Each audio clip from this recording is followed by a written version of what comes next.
Hey, Dustin here, Smoking Eagles Wrench Shop. I've got a question for you. Do you have scaffolding laying around, taking up space in your shop, your garage, your house, your attic somewhere, and you thought, man, I wish I could use that stuff for something other than just climbing up and changing a light bulb occasionally? Well, have I got the project for you. Check this thing out. Now, I'm sure you've seen these totes and guys building racks for totes. This, I've incorporated inside Harbor Freight's scaffolding that you can buy, and it still rolls around. So now my tote rack is mobile. I can still climb up the side and use my scaffolding as scaffolding. And if I have a big project, all I gotta do is take the scaffolding off the outside of the tote rack. The totes can stay right on the rack and continue to store all my stuff. I can take my scaffolding to the job site, do the job, bring it back, toss it right back on here. There's also a couple other cool things that I'll tell you about at the end, options, things you can use this for that I think are really cool. But first, I'm gonna give you our supplies and we're gonna get right into building this thing. All right, so the supplies that we're gonna need 10 2x3s 8 foot long. You're gonna need 4 2x4s 10 foot long. You're gonna need a 2 foot by 6 foot piece of plywood, or you can use whatever you happen to have laying around. You're gonna need 2.5 inch or 3 inch screws. You can go to the big box store and get some construction screws. That's what I recommend. Or you can use a hodgepodge of what you have laying around. That's what I did, save some cash. And then I used 3 cans of spray bomb. But yeah, you could use anything. You know that paint that's in your garage, your attic, your basement, laying around that you haven't used in 20 years. You can mix 3 or 4 of those together, get a paintbrush, and you'd be good to go. Or just don't do any of that and leave it natural. And yeah, do that thing. Whatever you choose, I'm sure it'll be perfectly fine. Now, as far as tools you're gonna need, you're definitely gonna need a circular saw like this. And if you've got a miter saw, that is a good option, just like this. You're also gonna need a screwdriver like this. Or I guess you could use one like this. But if you're a real man, we all know you're gonna use this. Now, you're gonna need a measuring device. I recommend a tape measure, a square, things of that nature, just like this. You're gonna need some kind of a writing utensil, so you can take your pick from these. And then, you're definitely gonna want safety glasses to protect them peepers. Here's a quick message from our safety director. Always remember, safety first. Oh, I can't see shit! Now, if you want to take the side quest, you can make yourself a little measuring jig so it makes things a little bit easier on assembly. I recommend making probably 2 or 3 of them. Now, let's get into this project. First thing we need is 58.5 inch 2x4s. We're gonna need 8 of those, so I'm gonna chop or burn in sunlight.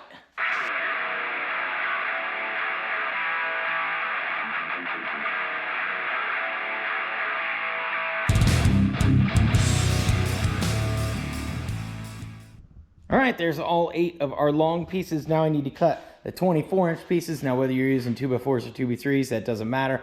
I'm using 2x4s because I had a handful left over from another project and a whole bunch of junk back on my wood pile that I could dig through and get different lengths that I could get 24 inch pieces out of. Now, if I was gonna build like a house or something crazy, I would set up a little bit more, I don't know, professional stop here. But because we're just doing this, I just kind of slapped this together real quick. So all I did is I cut a board at the 24 inches that I needed. I took that board, set it right up here like this, closed my saw, put the little pin lock in it. It's gonna hold your saw right where you want it. You're gonna put your 24 inch piece or whatever length piece right up against your blade here. Like so. Then all I did was take a piece of scrap 2x4, another piece, crossed it, set it right up against there. So every board I just butt up to it, chop it off. It's gonna be a perfect 24 inches. And I just got a little clamp there holding everything kind of somewhat stable. It moves around again. Like I said, if I was building a house or something, I would make a much more professional jig that wasn't kind of wobbly. But for this, if I'm off a 1/16 of an inch or whatever on each board or between boards, it's gonna be irrelevant. But now I can just bam these babies out. So chop, burn in sunlight.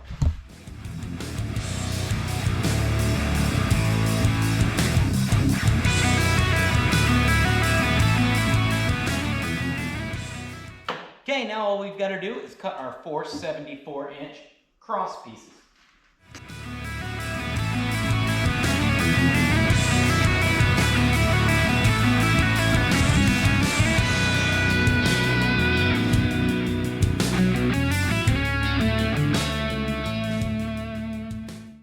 All right, so I've laid out all of our long down boards that are going to support our totes. And I've got a tape measure here. We're going to measure from the bottom, and we're going to go up 14 3/4. That's going to be the top edge of our first cross board. We're going to go to 33 1/4, which is going to be the top edge of our middle board. And then we're going to go to 51 3/4, which is going to be the top edge of our top board. And then our cross boards that are going to go across the front and actually rest on our steps or ladder bars or whatever. Those are going to be at 17 inches and 56 inches. So that's why the spacing can't be perfectly even, because you have to make room for those boards that are going to go across the front and the back, so your totes can slide in and your shelf will sit suspended inside the old scaffolding there. So what I've done is I've marked this board and I've marked that board over there, and I'm just going to take my square and my yardstick, go across and make a line so I can mark them all the same. And the only thing that really matters is the bottom, as long as you measure them all from the same end, which we're going to do. I've got these all nice and square. The other end, I mean, they're off just ever so slightly, like typical. You know, if you're building a deck or something that you wanted to show off to all your friends, you could clean that edge up, but we don't care about that. We're just going to measure from there. That way everything, all our shelves will be perfect. I'm going to make our lines there, and then we'll rotate it, and we'll make our lines for our crossboards.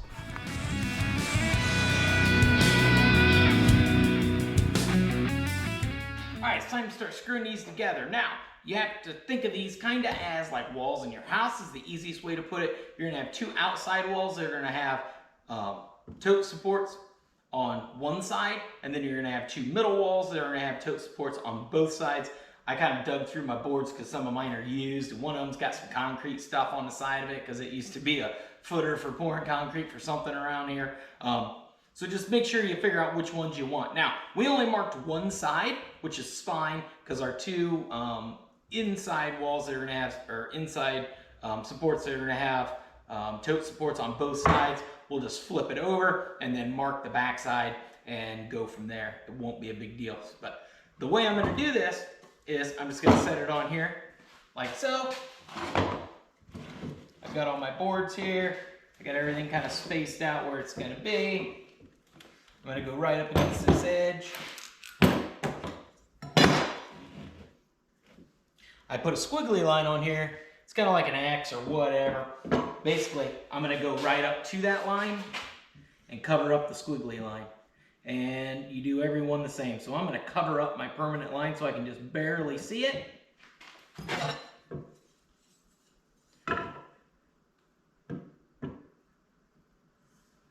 Toss my square up here, make sure everything looks good. Perfect. Couple screws.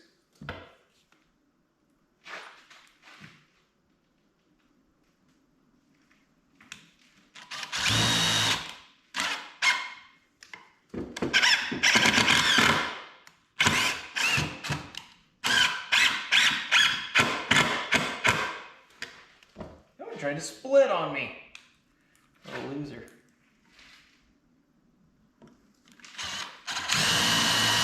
Guess I'll go a little slower on it. There we go. There's one.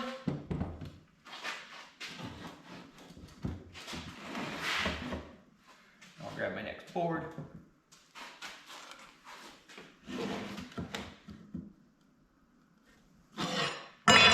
Same thing. I'm going to cover up my line just ever so slightly. Want this edge flush. Baby's about perfect. Try me a couple more screws.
So to check the width on your totes, all you've got to do is lay a couple of 2x4s, 2x3s, boards, whatever, that are halfway straight across your tote, and you're going to measure right here. Now, these totes are 17-inch. I got them from Rural King and Menards, wherever. They're the black ones with the yellow lids. Make sure you measure yours and they're the same, or my numbers ain't going to work for you.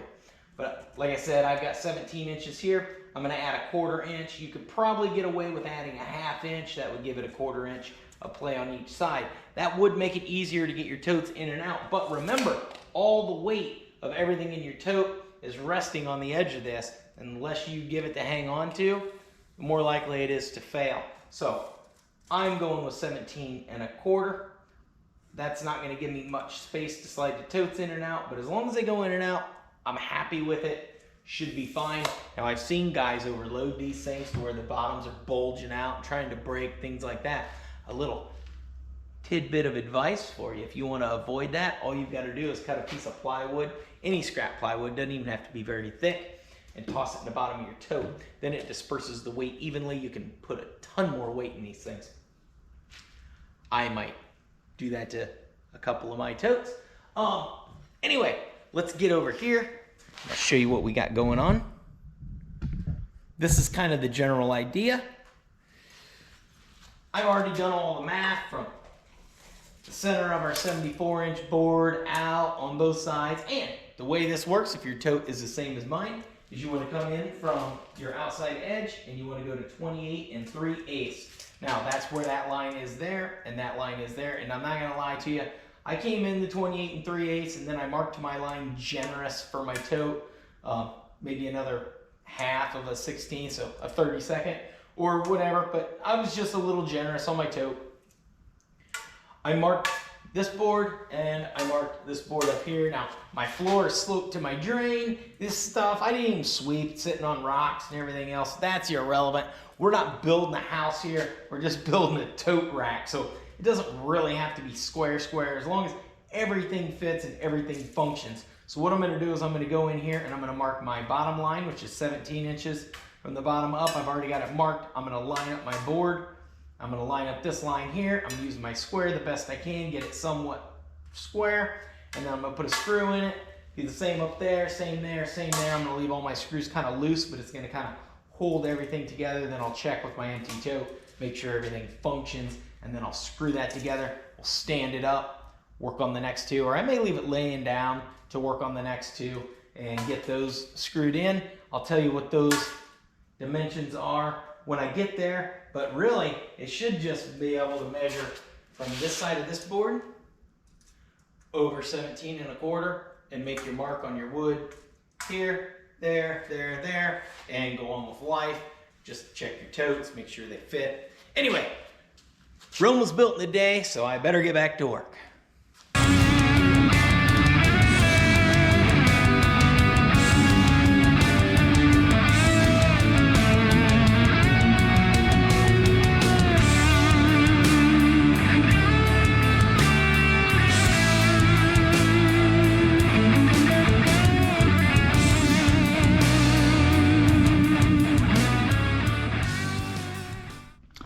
All right, slight miscalculation. Let me show you what went wrong. When I measured my width here, my 17 1/4 for my totes to slide in, I didn't line them up from the insides of these 2x4s. I lined it up from the insides of these 2x4s here, which leaves me off by 3 inches. Basically everywhere. All I need to do is move this over 1.5 inches, this over 1.5 inches to buy me those 2x4 widths. So, take two, action.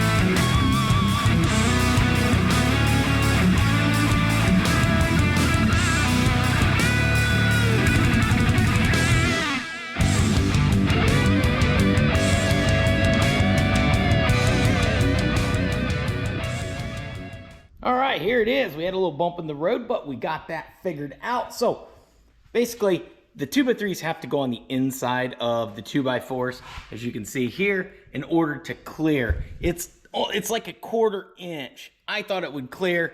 It doesn't clear. So I moved them to the inside on the top and the bottom. Worked out great. And I even made a little jig here. You could make 2 or 3 to make it go even faster. All I did was cut a 2x4, the width of the spacing I needed for my totes, and then screwed a board on to that was longer, and then I could just bring it up here.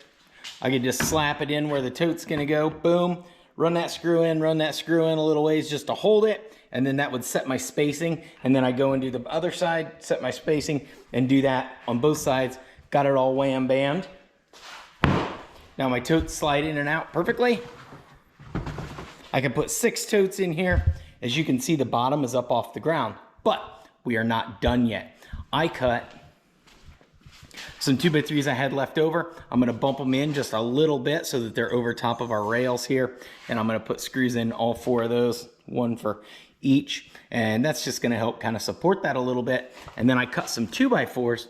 I'm gonna space across the top here, like this, spaced up to the top, maybe 3 of them. And I've got a piece of plywood here.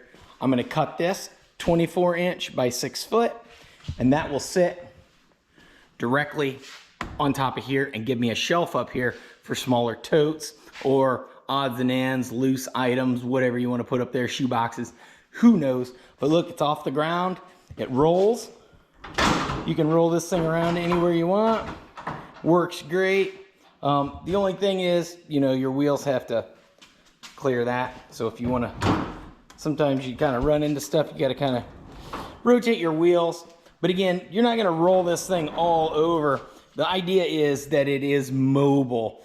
So you can move it out of the way, sweep under it, or, oh, I need the scaffolding real quick. Let's roll it across the room where you can still climb up the side, get up on top of the scaffolding, change a light bulb, climb back down, shove this thing right back up against the wall. You know, use it the way I use it now, but utilize all this space underneath without just piling crap under it. So I'm gonna cut that piece of wood, get those supports in there. We'll get this thing finished up, and yeah, I'll show you guys the final product.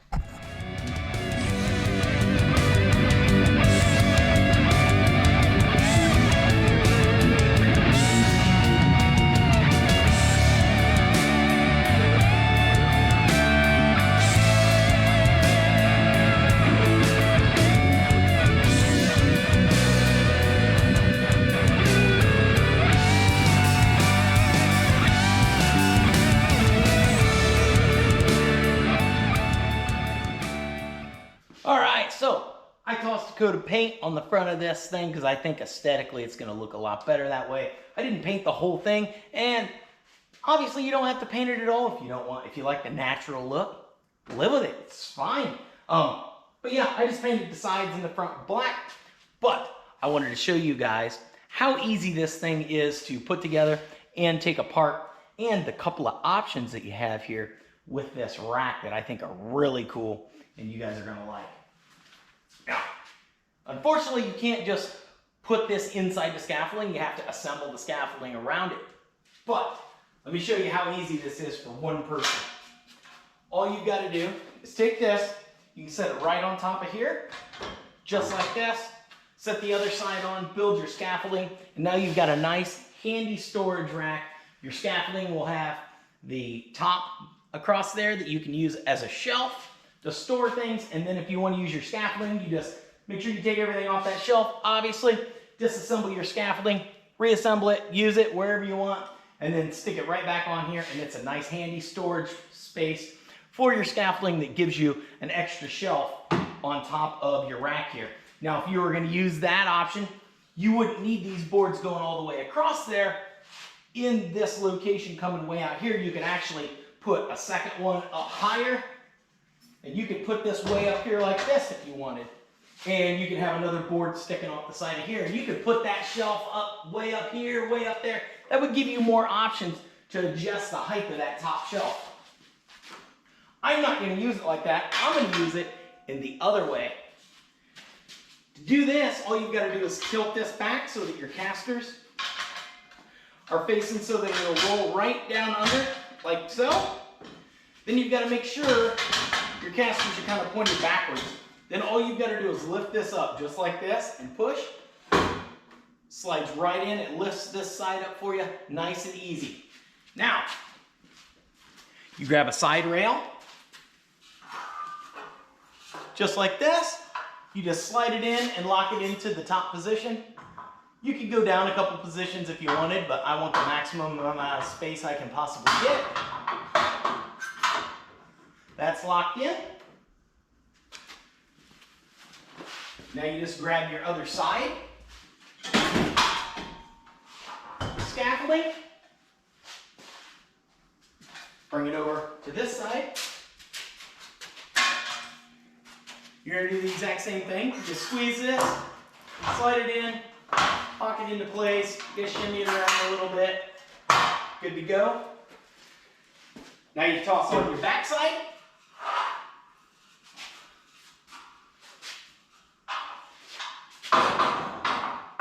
Same way.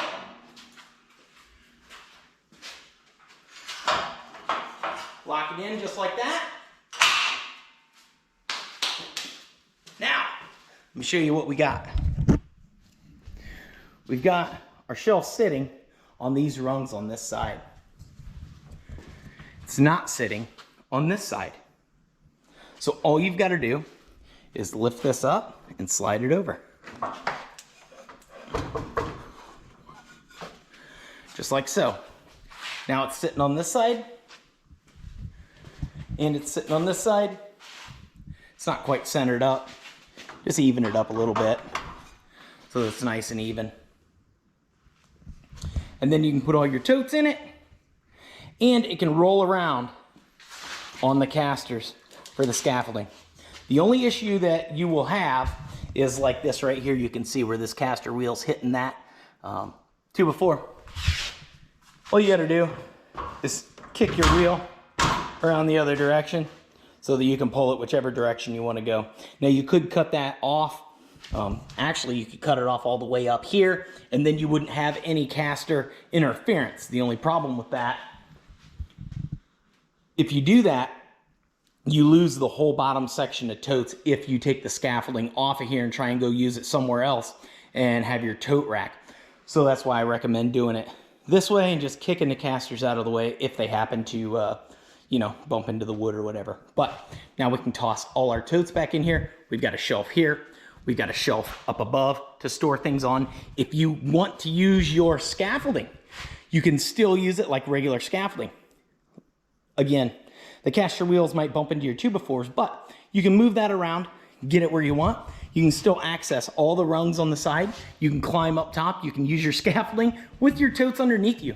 Now, if you're gonna do like a big job, let's say you're gonna drywall a whole ceiling or something crazy, then yeah, you're gonna wanna disassemble this scaffolding, take it to the job site, use it, bring it back. But like around here, let's say I need to change a light bulb, I don't even have to empty my totes. I just roll this thing over, climb up there, change the light bulb, roll this thing right back into the corner. Don't even have to disrupt my totes or my storage situation. I think this is an awesome idea. I think it's super handy, and it utilizes everything that this scaffolding has to offer. Now, one more thing I think is pretty cool that you could do. You could buy a second set of the scaffolding because it is stackable, and you could have a second shelf up above this shelf to store stuff on, and that would give you a second set of scaffolding to go really high. Like the other side of my shop's 14 foot. This just doesn't quite go high enough to get to 14 foot, especially for chickens like me. I like to have a little rail or something to hang on to, you know, way up in the air. But yeah, I mean, technically, I guess you could build a second one of these and put it inside the second one up there, but then you'd have to figure out to use your scaffolding, you'd have to unload it and do all kinds of other crap. But I do like the idea of having a second set of scaffolding just to have another shelf up there, and I could climb right up the side and put stuff up there. Probably not big totes. You're not going to lug a tote up the side of the scaffolding, but you could easily put a ladder here, like a 8-foot or a 9-foot ladder, put stuff up on that shelf, put stuff on and off of this shelf, plus you've got all your tote storage down here, no wasted space. Yeah, Super cool idea. All right, guys, one other thing I did is I had this super thin wood laying around. This one's cracked right here, not a big deal.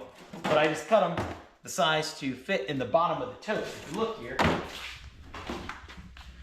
the bottom of these totes are not designed to hold a bunch of heavy weight. So if you put a bunch of heavy stuff in here, it just bows the center of this. Like, let's say you toss a couple circular saws in here.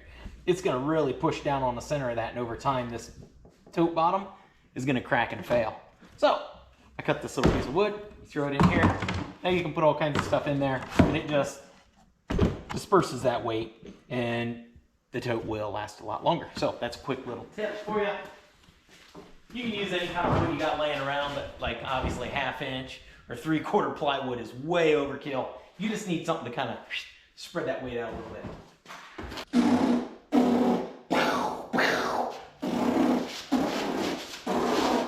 Oh, didn't see you guys there. I was reliving some Stallone days there, doing my old Rambo impression. I know it's hard to tell the difference there. But anyway, this is about gonna end it for my storage tote rack shelf type concoction that I built here. I think it turned out really good. I like that I have multiple options. I can still roll it around, still use it as scaffolding, but yet it's gonna store all those totes and not just take up a bunch of space in the shop. Well, it's still gonna take up space in the shop. I'm just utilizing that space. Let me know in the comments below, is there anything I could have done better? I should have done differently? Should I buy a second set of scaffolding up there and put another shelf up above, and then I could stack 2 or 3 totes high all the way across here and then up even higher across there and really maximize the storage capabilities of this setup? Is there anything I should have done differently? Because let's face it, guys, I'm pretty smart, but I'm just not that smart. And I know you guys are way smarter than I am, and you've already seen 5 or 6 things I could have done differently, better, and took this thing to the next level. So let me know. Maybe I'll do another video and I'll fix some stuff or upgrade some stuff or make a few changes here and there, whatever. Make sure you go to the next level, step up your game, and build your little spacer cheater. That really helped me towards the end there. Remember, your boards have to go on the inside. They can't go on the outside. I, of course, learned that for the both of us. Yeah, other than that, I'll post some other stuff around my melon here, things I'm doing around the shop. Make sure you go check all that stuff out. Like, share, subscribe, tell all your friends. And until next time, keep on wrenching. Peace.